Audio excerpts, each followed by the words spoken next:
어떤 문제가 생겨서 힘들 때 여러분은 어떻게 하십니까? 얘기를 들어보면 잠을 잔다, 맛있는 걸 먹는다, 혹은 즐겨보는 TV 프로그램을 본다. 여러 가지가 있을 텐데요.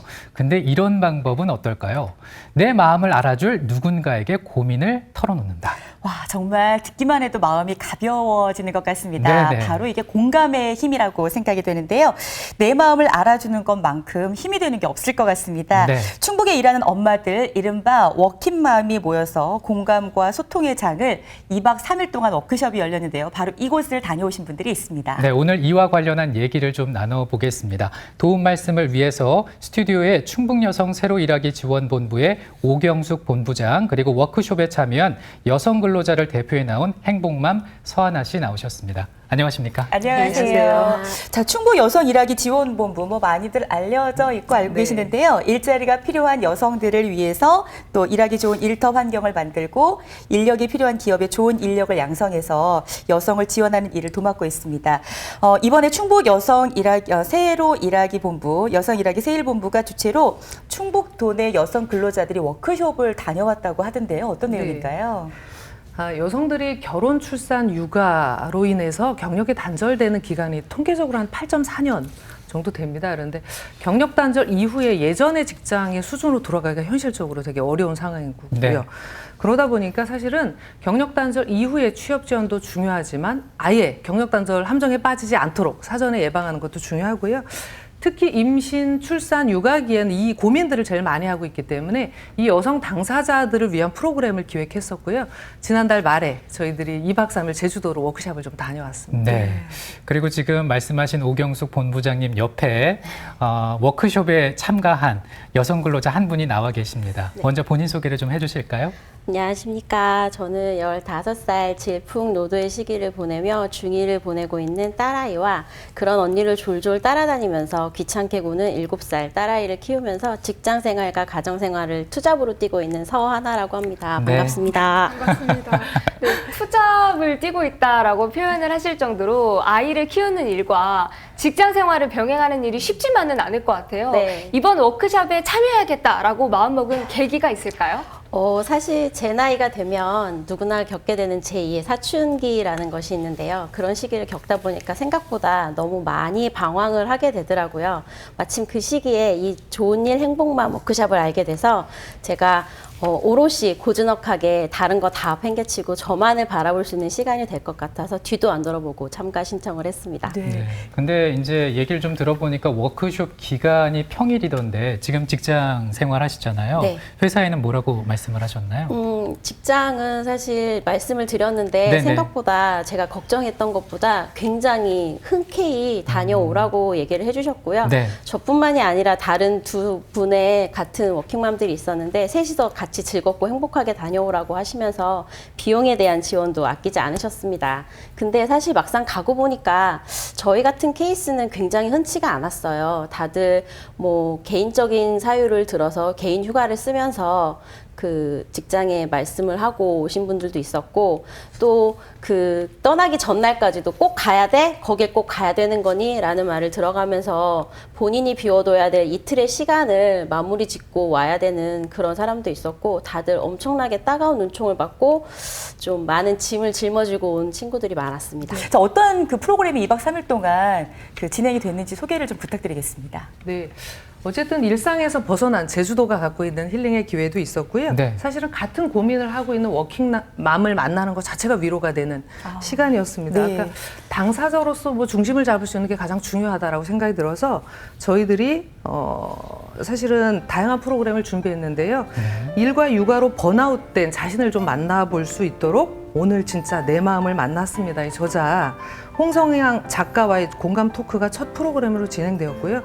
서로 안아주고 지지하면서 함께 눈물을 흘리는 공감의 지금 시간이었습니다. 안아주고 계시네요. 작가께서도 사실 오늘 처음 만난 사람 맞냐? 이럴 만큼 공감의 시간이 좀 깊숙이 진행이 됐었고요. 아울러 일터에서 계속 일하실 분들이기 때문에 효과적인 의사소통을 위한 술술 풀리는 커뮤니케이션 교육도 좀 진행을 했습니다. 그리고 어쨌든 가정, 직장, 사회와 함께 살아갈 사람들이기도 하고 이 안에서 양성평등한 문화를 좀 만들어가야 될 주체로서 여성들을 위한 젠더십과 리더십 강의를 진행했었고요. 네트워킹 시간을 좀 많이 가졌었던 상황입니다. 지금 다 서로 모르시는 분들인 거죠? 네네. 그런데 마치 한 형제처럼 막 그런 공감대를 느끼셨다는 거잖아요. 네. 지금 사진을 통해서 정말 다양한 프로그램들이 있었구나라는 것을 확인해 볼 수 있었는데 어떠셨어요? 그게 처음에는 사실 좀 서먹하긴 했습니다. 네. 서먹했다기보다는 다들 좀 서로 눈치를 봐야 된다고 내가 이 얘기를 해도 되나라는 생각을 좀 많이 하면서 눈치를 좀 많이 봤었는데요. 그랬는데 한 30분 정도 지나니까 다 같이 공감을 하고 다 같이 마음을 열고 본인들의 이야기를 본물처럼 쏟아내기 시작을 한 거죠. 네. 왜냐하면 그 공감이라는 게 형성이 되다 보니까 나 혼자 느끼고 나 혼자 고민했던 그런 문제들이 나뿐만이 아니라 저들도 나랑 똑같은 사람이었고 아 저들도 나였어 라는 걸 느꼈고 그러면서 공감대 형성이 되니까 같이 막 그런 얘기들을 보물처럼 쏟아내기 시작을 했던 거죠. 뭐가 제일 힘들다고 서로 얘기하셨어요? 그거예요. 참가하기 위해서 눈치를 봤다. 내가 아니라 나의 문제가 아니라 다른 사람에 의해서 내가 이거를 참가를 했었고 그리고 워킹맘이라는 현실이 뭔가 양쪽에서 공존을 하고 양립을 해야 되는 현실이잖아요. 네. 그러다 보니까 같이 느끼는 게 나는 좀 이해받고 싶은데 그냥 그저 내 얘기를 좀 들어주고 그랬으면 좋겠는데 이해받지 못하는 현실 네. 그런 것들이 좀 많이 힘들었죠. 근데 사실 이런 마음들을 가족들에게 이렇게 위로를 받아도 될 텐데 우리 워킹맘들이 사실 그렇게 말을 잘 못하고 있잖아요. 왜 그렇게 현장에 가서 위로를 받을 수 있었을까? 이유가 있었을까요? 혹시 노사연 씨의 바램이라는 노래 아십니까? 바램. 네. 인기 있는 그 곡. 네, 맞습니다. 제가 그 곡 처음 들었을 때 부르면서 굉장히 눈물을 흘렸던 기억이 있는데요. 거기 가사가 지금 말씀해주신 그 왜를 가장 베스트하게 설명해주는 가사이지 않을까 싶습니다. 그 가사의 내용에 보면요. 네. 손도 아프고 나의 시간도 없고 바쁘게 걸어다녀서 다리도 아프고 근데 그저 들어주고 같이 공감해주는 사람이 없어서 어느 날 갑자기 뒤돌아보니까 세상에 홀로 떨어진 듯한 느낌? 그래서 그저 가만히 안아주면서 사랑한다는 말 한마디만 해주면 네, 맞습니다. 사랑한다는 말. 네, 네. 그 말 한마디만 해주면 내가 걷고 있는 이 사막 같은 세상이 꽃길 같을 텐데 라는 내용인데요. 직장 생활을 하는 육아맘이라는 이유 하나만으로 타인의 질투 어린 시선이나 질책 같은 시선 그리고 동정 어린 시선을 받는 것 때문에 본인의 얘기를 못하고 꾹꾹 눌러 참고 있다가 같은 공감, 동질감을 가진 사람들을 한자리에 모아놓으니까 그게 한꺼번에 터져버린 네. 겁니다. 다 똑같은 거였군요. 마음은. 맞습니다. 그렇습니다. 네. 이 서하나 씨의 말씀을 들으시면서 시청자 여러분들도 많이 공감하시지 않을까라는 생각이 드는데요. 근데 또 한편으로는 워크숍 현장에 또 계셨던 이 본부장님께서도 많은 생각이 드셨을 것 같습니다. 저도 아이를 키우고 네. 똑같은 시기를 견뎠던 사람이고요. 세일본부 직원들도 다 대부분 육아기에 있는 여성들입니다. 그러다 보니까 그런 고민들을 받아서 사실 프로그램을 기획하게 된 거고요. 네. 사실 출산 육아가 축복받을 일이다라고 말하지만 막상 엄마가 되어가면서 자신은 없어지는 거 아닐까? 이런 고민하는 여성들이 상대적으로 많고요. 엄마로서의 죄책감, 네. 또 일터에서는 뭐 피해를 주는 존재가 아닐까라는 이런 고민들을 좀 하고 있습니다. 여전히 출산과 경제활동 또 연결 과정에서 취업이 잘 안 이루어지다 보니까 사실은 젊은 세대들은 뭐 일자리를 포기하거나 출산을 포기하거나 이런 고민들이 있고요. 네. 이게 국가에서 뭐 저출산 고령화의 문제다 이렇게 좀 해석하는 지점이지 않을까 싶습니다. 그래도 이렇게 위로와 공감의 자리가 막 눈물을 울컥 쏟아냈다. 다 너무 좋았다. 이런 그 말씀을 하셨는데 이런 자리가 좀 많아야 되지 않을까. 우리 너 사실 사회적으로 풀어낼 시간이 너무 없지 않아요? 네, 그렇습니다. 사실은 뭐 출산, 일자리 이게 국가의 문제다라고 얘기를 하지만 현실적으로는 육아지원금 이런 형태로 많이 진행이 되고 네. 있습니다. 그러다 보니까 당사자들이 그 안에서 있는 심리적 고민들을 해결할 수 있는 프로그램이 없었고요. 사실은 그런 영역들이 함께 지원되지 않으면 마치 개인의 문제처럼 개인의 의지 부족으로 좀 느껴지는 부분들이 있습니다. 우리가 보통 이제 일과 육아를 병행하는 여성들을 워킹맘이라고 부르지 않습니까? 그리고 이번 워크숍의 주제가 좋은 일 행복맘인데요. 서하나 씨 어떠세요? 이 워크숍에 참가한 이후에 행복맘에 좀 더 가까워진 것 같으세요? 네, 제가 아까 초반에 말씀드린 것처럼 네. 저는 제2의 사춘기 때문에 오롯이 고즈넉하게 저만을 바라보려고 참가한 시간이긴 했었습니다. 근데 막상 가서 보니까 제2의 사춘기는 나를 찾는 시간이 아니라 나를 바라보면서 나를 따라오는 내 후배들한테 내가 뭔가 귀감이 되어야겠구나. 이 길은 이렇게 걸어가는 것이야 라는 거를 좀 멋지고 당당하게 보여주는 시간이 그런 시기를 겪어가는 친구들한테 내가 뭔가를 보여줘야겠구나 라는 걸 느끼는 시간이었고요.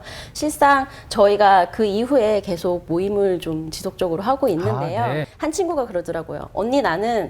언니가 나한테 최고야. 내가 언니를 따라서 나 사실 회사에 그만두려고 했는데 언니 바라보고 내가 조금 더 버텨볼게 버틸 거야. 라는 얘기를 하더라고요. 서로에게 의지가 네. 되는. 네. 그래서 이게 내가 나를 찾아오는 시간도 나를 찾기도 했지만 내가 어떻게 가야겠구나라는 거를 보여주는 그런 시간이었고요. 사실 직장 생활을 하는 여성은 그 육아와 직장을 병행하는 여성은 그 나름대로 또 집에서 집안일을 하면서 육아를 병행하는 여성은 그 나름대로 각자의 위치에서 각자가 선택한 그 선택에 맞게 멋지고 당당하게 살아가면 된다고 저는 생각을 합니다. 맞네요. 그래서 그 길 위에서 당당하고 책임 있게 걸어갈 그 힘을 저희 모두가 그 워크숍에서 받아오지 않았나 생각합니다. 네. 이제 또 앞으로 여성들, 그러니까 일하는 여성들을 위해서 충북 여성 새로 일하기 지원본부에서는 또 어떤 계획을 하고 계신지 궁금하거든요. 말씀을 좀 부탁드립니다. 예, 좀 전에 들은 것처럼 저희도 프로그램을 잘 기획한 것 네. 같아요. 사실은 최근에 취업 서비스는 사실은 맞춤형, 개인별 사회 관리 이런 프로그램을 많이 진행을 하는데요. 어쨌든 여성들이 갖고 있는 개인별 경력과 취업 요구를 좀 진단해서 솔루션을 제공하는 경력이음 서비스라는 시범 사업들도 진행을 하고 있습니다. 네. 100명의 여성들을 대상으로 저희들이 11월 말까지 진행하고 있는 상황인 거고요. 또 하나는 여성 창업에 관련된 새로운 사업들도 기획되고 있는데 이번 주 일요일입니다. 세상에 나쁜 개는 없다에 출연하는 설채연 전문가 특강하고 네. 다양한 체험을 통해서 반려동물 산업에 대한 또 트렌드도 좀 읽어볼 수 있으니까 네. 함께 오시면 좋을 것 같고요. 사실은 자신에게 필요한 취업 정보들이 여러 기회들이 있습니다. 그거를 두드리고 찾고 기회를 잡으셨으면 좋겠습니다. 네. 여성 일하기 새로 새로 일하기 본부에서 정말 좋은 일 많이 하신데 감사드리고요. 오늘 이렇게 자리를 함께 해주시고 또 솔직한 이야기를 들려주신 행복맘 서하나님 그리고 충북 여성 새로 일하기 지원본부의 오경숙 본부장님 감사드립니다. 고맙습니다. 고맙습니다.